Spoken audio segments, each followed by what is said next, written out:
Yung lisensya at saka ORCR, hindi mo nga pinapakita sa amin. Pinakita ang lisensya, may pinakita ang RCR. Hindi mo kailangan Ang hawakan hinihingi mo, sir, hawak po namin. DTI, business permit. Anong violation, sir? Excess passenger. Excess passenger, sir. Exist? Paano mag-i-exist yan? Eh, tatlo lang po kayo dapat dun, sir. Tatlo nga, sir, na, sir. O, apat yun sa likod, sir. Apat sa likod.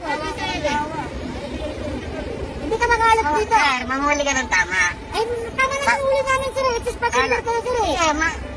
Operation yan, mamara ka na mamara. Ay, natural, sir. Nandito kami sa Ako lang harapan mo. pinara mo sa dami yan. Siyempre, sa harapan mo kami. Okay. Eh, dito ako, hindi ako makapara.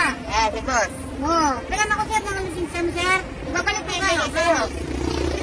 Sir, hindi ganyan po ang attitude, sir, ng driver. Hindi po, sir. Hindi Napakagulong po, eh. sir. Pag Ba't pinahalan iba ng lisensya sinasabi mo, mo eh? saka ka mag, DTI, ano, sir? business permit. Saka ka Wala sa magsalita, sir. peso. Hindi yung ganyan na. Eh, bibigay ako ng Hindi business ayaw mo permit. ibigay lisensya mo. Sir. Bilang ako, sir. Bibigay Yan ang sa'yo. failure to show yung Bibigay mo driver's ako eh. license violation mo. Napakita ko sa'yo yung violation mo? Failure to show driver's license? Ha? Pakita ko sa'yo? Sir, wala kang paligid kanina. Inabot lang sa'yo ng kasama mo. Ay, Ha? tingnan mo, sir. Sino nakapangalan sa ticket, sir? Hindi ka ninabot, sir. Inabot lang sa'yo.